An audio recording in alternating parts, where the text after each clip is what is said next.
आज हम करने वाले हैं 11th क्लास का chapter number 4 Albert Einstein at school written by Patrick Pringle. देखिए इसमें थोड़ा सा इसके बारे में दिया हुआ है।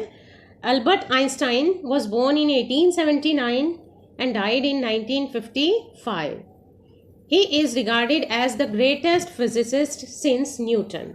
न्यूटन से लेकर अब तक जो ग्रेटेस्ट फिजिसिस्ट हुए हैं उनमें से वो एक माने जाते हैं। तो वो बहुत बड़े फिजिसिस्ट हैं। फिजिसिस्ट का मतलब क्या है? वो फिजिक्स के साइंटिस्ट हैं। और न्यूटन के बाद अगर किसी को इतना रिकॉर्ड मिला है तो वो अल्बर्ट आइंस्टाइन है। तो आप देख रहे हैं उनकी पिक्चर भी है। तो अल्बर्ट आइंस्टाइन आपने कहीं ना कहीं ज़रूर देखी होगी, इतने फेमस हैं।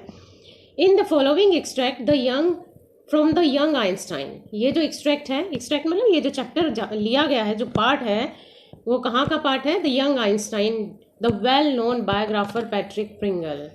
कि यंग आइंस्टाइन नाम की बायोग्राफी लिखी है पैट्रिक प्रिंगल ने आइंस्टाइन की, उसमें से ये चैप्टर लिया गया है। It describes the circumstances which led to Albert Einstein's expulsion from a German school. कि इसके अंदर वो सर्कमस्टांसेस दिखाई गई हैं, वो हालात दिखाए गए हैं कि जिनमें अल्बर्ट आइंस्टाइन को जर्मन स्कूल से एक्सपेल कर दिया गया था, निकाल दिया गया था। तो कैसे निकाला, उस इंसिडेंट के बारे में पैट्रिक प्रिंगल ने इस चैप्टर के अंदर दिया है। और चैप्टर का नाम क्या है? Albert Einstein at school. और ये उनकी बायोग्राफी जो पैट्रिक प्रिंगल ने लिखी है उसका एक पार्ट है। So let us study now. Let us first know about the writer. Patrick Pringle के बारे में भी हम जान लेते हैं। पैट्रिक प्रिंगल आप देख रहे हैं, इनकी पिक्चर है। He was a prolific author. Prolific author थे मीन्स बहुत ज़्यादा लिखते थे, बहुत ज़्यादा नंबर्स में उन्होंने बुक्स लिखी हैं। Of non fiction, non fiction उन्होंने लिखा है। फिक्शन क्या होता है? कि फिक्शन होती हैं जो ऐसी किताबें होती हैं जो कल्पना से लिखी जाती है। और non fiction means real books, जैसे उन्होंने बायोग्राफी भी लिखी है, फिक्शन भी लिखा है, काल्पनिक चीज़ें भी लिखी हैं, पिक्चर्स बुक्स भी लिखी हैं, as well as several popular fiction titles. और बहुत सारे जो पॉपुलर हैं फिक्शन वो उन्होंने लिखे हैं। लॉरेंस प्रिंगल जो था, उनका पूरा नाम था Laurence Patrick Pringle, has been praised as one of the top writers of informational books for readers from elementary through high school. Means उनको कैसे रिगार्ड किया जाता है कि उनको इंफॉर्मेशनल राइटर माना जाता है, इंफॉर्मेशनल बुक्स का राइटर माना जाता है। Educated as a wildlife biologist, वो वाइल्ड लाइफ बायोलॉजिस्ट थे, मीन्स बायोलॉजी की स्टडी की हुई थी। Pringle is noted as the author of authoritative well research works that inform readers about the natural sciences. कि उन्होंने बहुत सारी ऐसी बुक्स लिखी हैं जो बड़ी रिसर्च करके लिखी हैं वाइल्ड लाइफ के बारे में, जो नेचुरल साइंसेस के बारे में बताती हैं। And the environment in a manner considered both accurate and interesting. और किस तरीके से लिखी है कि वो इंटरेस्टिंग भी बुक्स हैं और इस तरीके से लिखी गई है कि एक्यूरेट, डिटेल्स भी उनकी बिल्कुल क्लियर है। He is noted for transforming complex material on scientific and ecological subject into lucid balanced overviews of sophisticated topics. कि उन्होंने कॉम्प्लेक्स मटेरियल को भी, जो साइंटिफिक मटेरियल था या एनवायरनमेंट के ऊपर मटेरियल था, उसको ट्रांसफॉर्म कर दिया और उसको बड़ा ही ल्यूसिड, क्लियर और बैलेंस तरीके से उन टॉपिक्स को क्लियरली समझाया है। तो आप देख सकते हैं, आप इनकी ये बायोग्राफी भी पढ़ेंगे तो भी आप देखेंगे कि इतनी आसानी से उन्होंने अल्बर्ट आइंस्टाइन के नेचर को डिस्क्राइब किया है। Some of which are not often treated in books for children. कि उन्होंने चिल्ड्रंस के लिए बुक्स लिखी हैं लेकिन फिर भी उनको इतना क्लियर, इतना ज़्यादा इंफॉर्मेटिव माना जाता है कि वो हम मान नहीं सकते कि वो उन्होंने बच्चों के लिए लिखी हैं। Several of the author's titles are regarded as definitive references consistently cited among the best book available on the respective subjects. कि कुछ तो इन बुक्स को ऐसे माना जाता है कि जो उस सब्जेक्ट की जो बेस्ट बुक्स अवेलेबल हैं उनमें से एक मानी जा सकती हैं। तो आप देख सकते हैं वो कितने अच्छे से एक्सप्लेन करते हैं। आप इस चैप्टर के अंदर भी पढ़ेंगे। अब बच्चों मैं थोड़ा सा बता दूं कि आपने 9th क्लास में भी अल्बर्ट आइंस्टाइन के बारे में पढ़ा होगा, तो आपको थोड़ा सा उनके बारे में पता होगा कि वो किस टाइप के थे। कि उन्होंने पहली बार शब्द जब बोला था तो उन्होंने ये बोला था कि जो चीज़ें हैं उनको वो इस तरीके से डिस्क्राइब करते थे कि चीज़ों में कमी हो तभी बोलते थे। पहली बार जब बोला था जब उन्हें खाने में कोई कमी नज़र आई थी। तो उससे पहले वो बोले नहीं थे क्योंकि उन्हें बोलने की ज़रूरत ही नहीं पड़े थी। तो इस वजह से कई जो टीचर्स थे उनके, वो उनको इसेंट्रिक मानते थे, सन की थोड़ा सा मानते थे। तो उनके इसी बिहेवियर के बारे में बताया है उनके पॉइंट ऑफ व्यू से कि वो किस तरीके के पर्सन थे। So let's study, and before that let us know about some important word meanings. Amaze, first word is amaze. इस चैप्टर में जो आए हैं, amaze means surprise. Frankly, frankly means clearly. Clearly, स्पष्ट रूप से। अगर हम कोई चीज़ frankly कह रहे हैं means clearly कह रहे हैं। Disgrace, insult. Lodging, place of staying, मतलब रहने की जगह, और बीच में रह गया। Sarcasm means satire, बड़ा व्यंग्य जब हम किसी पर करते हैं। Munich, a city in Germany, ये म्यूनिक की जो सारा इंसिडेंट है ये म्यूनिक में हुआ है। Dual, fight between two people, जब हम कहते हैं दो लोगों के बीच फाइट होती है, द्वंद्व युद्ध होता है। अनग्रेटफुल, अनग्रेटफुल मीन्स थैंकलेस, जब हम किसी के आभारी ना हो। Glumly, sadly. Scar, mark of injury means जब कोई इंजरी का निशान हो तो हम क्या कहते हैं, वो स्कार है। Next is let's do the next. Get through, get through मतलब पास, जब वो उसको डिस्कस कर रहे थे कि किस तरीके से वो पास हुआ। Wailing, crying and weeping, wail करना मीन्स क्राई करना, रोना चिल्लाना। हाउलिंग, क्राइंग, जोर जोर से बोलना। Gleamed, shined, shone, sorry shone means चमका, चमक रहा था। Nervous breakdown, attack of nervousness, जब किसी को नर्वसनेस, बेचैनी से किसी तरह का ब्रेकडाउन हो जाए या इस तरह से अटैक आ जाए तो उसको बोलते हैं नर्वस ब्रेकडाउन, मीन्स बहुत ज़्यादा कोई नर्वस हो। रिलक्टेंटली, अनविलिंगली, कोई हिचकिचा रहा हो। पुल द वूल, ये एक इडियम है जिसका मतलब है टू डिसीव, किसी को धोखा देना। वाइड आइड, सरप्राइज्ड, अगर कोई वाइड आइड है मीन्स वो हैरान है। Supper, last meal of the day, शाम के खाने को, डिनर को मोस्टली सपर बोला जाता है। रेफरेंस मीन्स रिटन नोट और सर्टिफिकेट, रिटन में कोई नोट हो तो उसको क्या बोलते हैं, वो रेफरेंस कहा जाता है। तो रेफरेंस। नेक्स्ट पेज इज, आगे जो हमारे वर्ड मीनिंग्स हैं वो कर लेते हैं। ग्लोइंग, ग्लोइंग का मतलब है प्रेज वर्दी, प्रेज वर्दी मतलब कोई चीज़ ग्लोइंग है मीन्स प्रेज के लायक है। बोदर्ड, टुक ट्रबल मीन्स किसी चीज़ की ट्रबल उठाना, किसी चीज़ के बारे में परेशान होना। Note mincing words means clear शब्दों में बोलना। Speaking frankly. Constant, continuous. Rebellion, विरोध करना, अपोजिशन टू एन अथॉरिटी, जैसे आप देखेंगे कि चैप्टर के अंदर आइंस्टाइन जो थे हमेशा रिबेलियन मूड में रहते थे। Stalked out, walk out means एकदम से बाहर निकल जाना। Vaguely, not clearly. Pretend, to show, मतलब कोई चीज़ वेग है मीन्स वो क्लियर नहीं है, स्पष्ट नहीं है। प्रिटेंड का मतलब होता है दिखावा करना, किसी कोई कैसा है नहीं लेकिन उस चीज़ का शो ऑफ करना क्या होता है, प्रिटेंड करना। तो अब इम्पोर्टेंट वर्ड मीनिंग्स हो गए। Now I am giving you the summary of the. Start होता है तो हिस्ट्री टीचर जो हैं वो अल्बर्ट आइंस्टाइन से एक सवाल पूछते हैं, क्वेश्चन पूछते हैं कि वाटरलू की जो लड़ाई हुई थी, वॉर थी, उसके अंदर प्रशिया ने फ्रेंच को हराया था, कब हराया था? तो आइंस्टाइन को याद नहीं था। तो टीचर उससे पूछते हैं तो वो कहता है कि मुझे फैक्ट्स को लर्न करने में कोई मज़ा नहीं आता। There is no point in learning facts, क्योंकि कोई भी उनको बुक्स के अंदर देख सकता है और कोई भी उनके बारे में पता कर सकता है।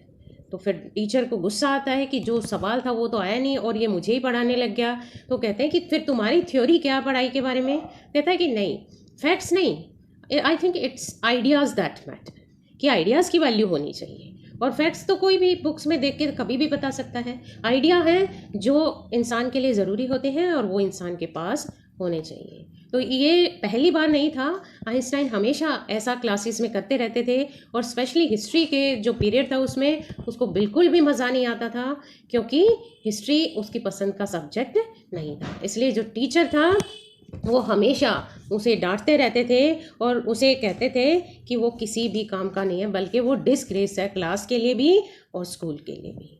तो उस दिन जो था वो बहुत गुस्सा होता है और जब वो घर जाता है तो बड़ा ही बुरा फील कर रहा था। ऊपर से जहाँ वो रहता था म्यूनिक में, वो एक बहुत ही गरीब क्वार्टर्स में रहता था, गरीब एरिया में रहता था, क्योंकि उसके पेरेंट्स जो थे वो बहुत ज़्यादा पैसा उसके रहने के लिए नहीं लगा सकते थे।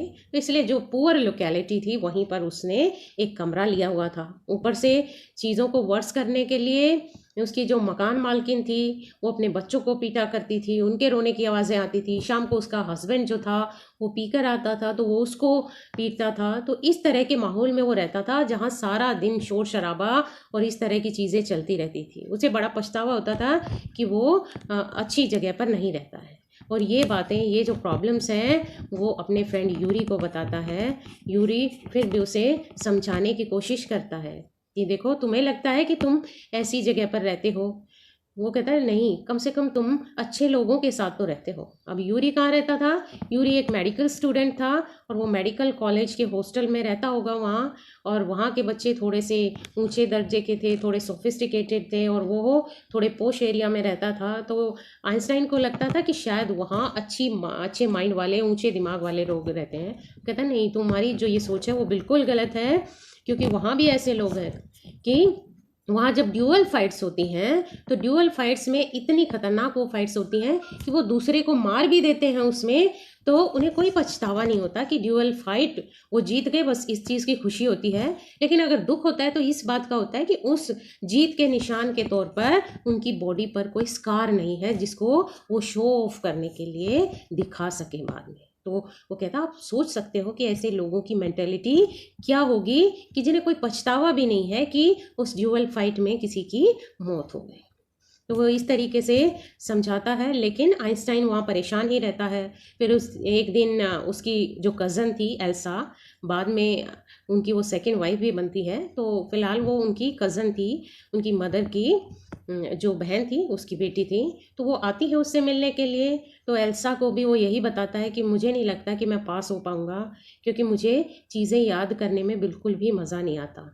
तो एल्सा उसको समझाती है कि तुम्हें सर्टिफिकेट चाहिए पास करने के लिए, और वो तुम आसानी से कर सकते हो, क्योंकि बहुत सारे स्टूपिड बच्चे भी होते हैं जो इस तरह की चीज़ें कर लेते हैं, बड़े आराम से कर लेते हैं। बस तुम्हें रटना होता है कुछ चीज़ों को, और पास होने लायक मार्क्स लेने होते हैं, तो वो तुम आसानी से कर लोगे। लेकिन वो कहता है कि नहीं, मेरे बस की बात नहीं है ये, क्योंकि मैं चीज़ों को याद नहीं कर पाता हूँ। वो कहते हैं नहीं, देखो तुम बुक तो हमेशा पढ़ते रहते हो। वो कहते हैं नहीं, ये जो बुक्स होती हैं ये साइंस से या मैथ्स से रिलेटेड होती हैं, और उन किताबों में तो मैं इतना भी नहीं कर पाऊँगा कि शायद मैं पास हो जाऊँ। तो इससे हमें पता लगता है कि आइंस्टाइन जो थे वो बिल्कुल भी उन सब्जेक्ट्स को टॉलरेट ही नहीं कर पाते थे पढ़ना। तो वो उनके बस की बात नहीं थी। उनको बस एक ही चीज़ जो थी वो आराम देती थी, वो था वायलिन, और वो वायलिन बहुत अच्छा बजाया करते थे, और वहाँ पर भी वो वायलिन बजाकर अपना टाइम जो था वो पास करते थे। फिर इस तरह की जो उसके दिमाग में ट्रबल्स चल रही होती हैं, क्योंकि रोज़ उसे स्कूल से आकर निराशा होती थी, वो उस स्कूल में कभी जाना नहीं चाहते थे। तो एक दिन वो, जब यूरी उसका दोस्त आता है, तो वो मन बनाकर कहते हैं कि नहीं, कि अब जो है मैं टॉलरेट नहीं कर सकता, कि मुझे स्कूल छोड़ना पड़ेगा। कि काश ऐसा हो जाए कि कोई मुझे ये कह दे कि मुझे कल से स्कूल जाना नहीं है, तो मुझे बड़ी खुशी होगी, क्योंकि मेरे जो फादर हैं वो तो कभी मुझे मेरे कहने पर कभी यहाँ से नहीं निकालेंगे। तो फिर उसके दिमाग में आइडिया आता है, वो यूरी को कहता है कि क्या सच में ऐसा नहीं हो सकता कि कोई ये कह दे कि मुझे स्कूल से नर्वस ब्रेकडाउन होता है और मुझे स्कूल जाना ही नहीं चाहिए। एक बार तो यूरी जो था उसकी बात को लाइटली लेता है, लेकिन फिर वो कहता है कि अच्छा, क्या तुम चाहते हो कि क्या कोई ऐसा लिख के दे दे? बोले हाँ, कि अगर कोई डॉक्टर हो और वो लिख कर दे दे कि नर्वस ब्रेकडाउन है मुझे और स्कूल जाना मेरे लिए ख़तरनाक है, तो मुझे बड़ी खुशी होगी। तो वो, और मैं इस स्कूल से चला जाऊंगा, उस हालत में मेरे फादर भी मुझे यहाँ से ले जाएंगे। लेकिन वो कहता फिर तुम्हारे भविष्य का क्या होगा? वो कहता है नहीं, मुझे इतना मैथमेटिक्स आता है कि मैं शायद उस मैथमेटिक्स की हेल्प से आगे एडमिशन ले सकता हूँ। तो यूरी कहता है कि अगर ऐसा है तो मेरा एक फ्रेंड है, उसका नाम भी बताते हैं कि अर्नेस्ट व्हील नाम का उसका कोई फ्रेंड है। फ्रेंड कैसे है कि उसका सीनियर है, क्योंकि वो मेडिकल स्टूडेंट है, तो उसका जो सीनियर होगा वो पास आउट हो गया होगा मेडिकल स्कूल से, कॉलेज से, और वो उसने नई नई प्रैक्टिस शुरू की है कि वो शायद जो तुम्हारी मदद है वो कर सकता है। तो मैं तुम्हें उसकी अपॉइंटमेंट लेकर दे देता हूँ। तो आप सोच सकते हैं बच्चों कि कितना ज़्यादा उसके माइंड पर स्कूल जाने का असर होगा कि वो इतना बड़ा स्टेप उठा लेते हैं कि डॉक्टर से एक सर्टिफिकेट तक बनवाने के लिए तैयार हो जाते हैं ताकि उन्हें स्कूल से छुट्टी मिल जाए, स्कूल से वहाँ से उन्हें निकाल दिया जाए। तो वो जब जाते हैं अर्नेस्ट विल से मिलने, तो पहले ही यूरी बता देता है कि वो तुम्हारी मदद ज़रूर कर देगा, लेकिन याद रखना कोई प्रिटेंड नहीं करना, कोई दिखावा मत करना उनके आगे। वो बहुत अच्छे से इतना समझदार है कि समझ जाएंगे कि तुम्हारी प्रॉब्लम क्या है, और वो उन्हें अपनी जो प्रॉब्लम है सही सही बता देना। तो अर्नेस्ट व्हील को हालांकि यूरी ने पहले ही बता रखा था कि उसकी ये प्रॉब्लम है। तो जब अर्नेस्ट व्हील से वो मिलता है तो वो कहता है कि तुम्हें क्यों लगता है कि तुम्हें नर्वस ब्रेकडाउन है। वो कहता है कि मेरा स्कूल में जाने का मन नहीं करता और मुझे नहीं लगता कि स्कूल में मुझे जाना चाहिए।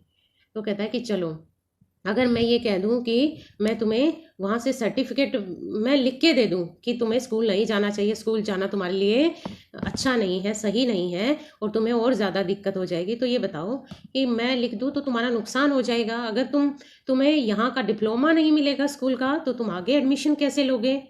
तब आइंस्टाइन कहता है कि नहीं, मैं मैथमेटिक्स टीचर मिस्टर कॉच से सर्टिफिकेट ले लूँगा और वो मुझे बड़े ही आसानी से एक रेफरेंस लिख कर दे देंगे जिसके बेस पर आसानी से मेरा एडमिशन हो जाएगा, क्योंकि मैथ्स में मैं बहुत ही अच्छा हूँ और प्रोफिशिएंसी वो मेरी जानते हैं मैथमेटिक्स में, और मुझे वो खुशी खुशी दे देंगे और मुझे यकीन है कि उसके बेस पर मुझे आगे एडमिशन मिल सकता है। तो इतने श्योर कैसे हैं कि मुझे नर्वस ब्रेकडाउन है। तब डॉक्टर व्हील जो है वो उसको कहते हैं कि अगर कोई सादा आदमी होता जिसको सच में नर्वस ब्रेकडाउन नहीं होता तो वो कभी भी इस चीज़ के लिए रेफरेंस लेने के लिए, सर्टिफिकेट लेने के लिए मेरे पास नहीं आता। तुम्हें सच में इतनी प्रॉब्लम है तभी तुम मेरे पास ये सर्टिफिकेट लेने के लिए आए हो। तो वहाँ से वो सर्टिफिकेट दे देते हैं उसको कि उसको स्कूल में नहीं जाना है क्योंकि स्कूल उसके लिए खतरनाक है, अगर आगे वो स्कूल गया तो उसके लिए वो हानिकारक हो सकता है। तो इस तरीके से वो सर्टिफिकेट लेकर चले जाते हैं। वो उस डॉक्टर से फ़ीस की पूछते हैं तो डॉक्टर कहते हैं कि नहीं, मुझे फ़ीस नहीं चाहिए, बस तुम अपना जो अच्छा दोस्त यूरी है उसको तुम अच्छा सा खाना खिला देना, वही जो होगा वो फीस।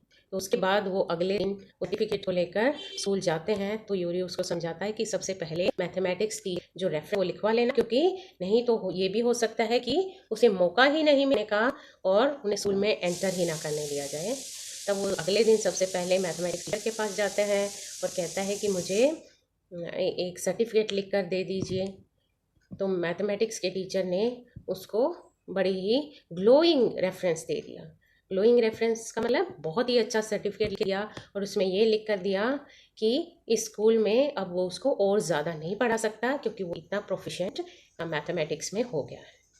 तो वो उसको कहता है कि अच्छा है, तुम्हारे भविष्य के लिए शुभकामनाएं। तब आइंस्टाइन को कहता है कि क्यों, मुझे आपको क्या पता कि मैं स्कूल छोड़कर जा रहा हूँ। तो तब उनके जो टीचर थे उन्होंने कहा कि मुझे तो बहुत पहले से पता था कि तुम इस स्कूल में ज़्यादा नहीं टिकोगे और ऊपर से ये रेफरेंस तुम इसी पर्पज़ के लिए लिखवा रहे हो। तो तभी वो सोचता है कि मुझे अभी हेड टीचर के पास जाना चाहिए और मुझे स्कूल छोड़ने के लिए वहाँ से परमिशन लेनी चाहिए। लेकिन इससे पहले हेड टीचर ने ही उसको समन कर लिया, बुलवा लिया। हेड टीचर के पास जाते जाते वो सोचा कि अच्छा है कि उन्होंने खुद ही बुलवा लिया, नहीं तो अपॉइंटमेंट पड़ता और वेट करना पड़ता, तो ये इसके लिए और भी अच्छा रहा। वहाँ जाता है तो हेड टीचर कहता है कि मैं चाहता हूँ कि तुम इस स्कूल को छोड़कर चले जाओ और अपनी मर्ज़ी से छोड़कर चले जाओ। तो आइंस्टाइन कहता है कि उसकी गलती क्या है।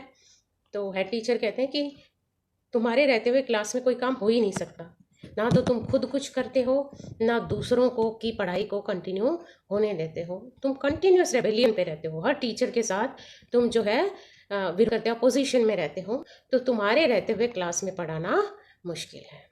तो उसको तो जाना ही था, तो वो खुशी खुशी वहाँ से अपना स्कूल को छोड़कर चला जाता है और उसको कोई शर्मिंदगी नहीं होती और वो बड़े ही गर्व के साथ वहाँ से निकल कर चला जाता है। जब वो वहाँ से निकल रहा होता है तो उसका एक बार भी मन नहीं करता कि उस स्कूल की तरफ वो झाँक कर देखे, क्योंकि उसको वहाँ घुटन में थी और इनफैक्ट पूरे म्यूनिक के अंदर कुछ भी ऐसा नहीं था जहाँ उसे शांति महसूस होती हो। सिर्फ यूरी के, केवल अकेले यूरी को ही वो जाने से पहले मिलना चाहता था, क्योंकि वो मिलान में किसी यूनिवर्सिटी में एडमिशन लेने वाला था और वहाँ से अब उस जगह को छोड़कर जा रहा था, और कोई ऐसा था ही नहीं जिससे वो बात कर सके। और एल्सा जो थी उसकी कज़न, जो उसे बीच बीच में मिलने आती थी, वो भी अब जा चुकी थी वापस। तो इस तरीके से आइंस्टाइन जो है वो छोड़कर चला जाता है स्कूल को, और उसके लिए उसको कोई पछतावा नहीं होता। बच्चों, ये जो इंसिडेंट है आइंस्टाइन का, ये इस चैप्टर के अंदर दिया हुआ है। लेकिन आप ये मत सोचिए कि जो रेबिलियन में रहता था आप भी रेबिलियन में रहोगे, नहीं। वो उनकी अपनी थ्योरी थी, अपने फैक्ट्स थे।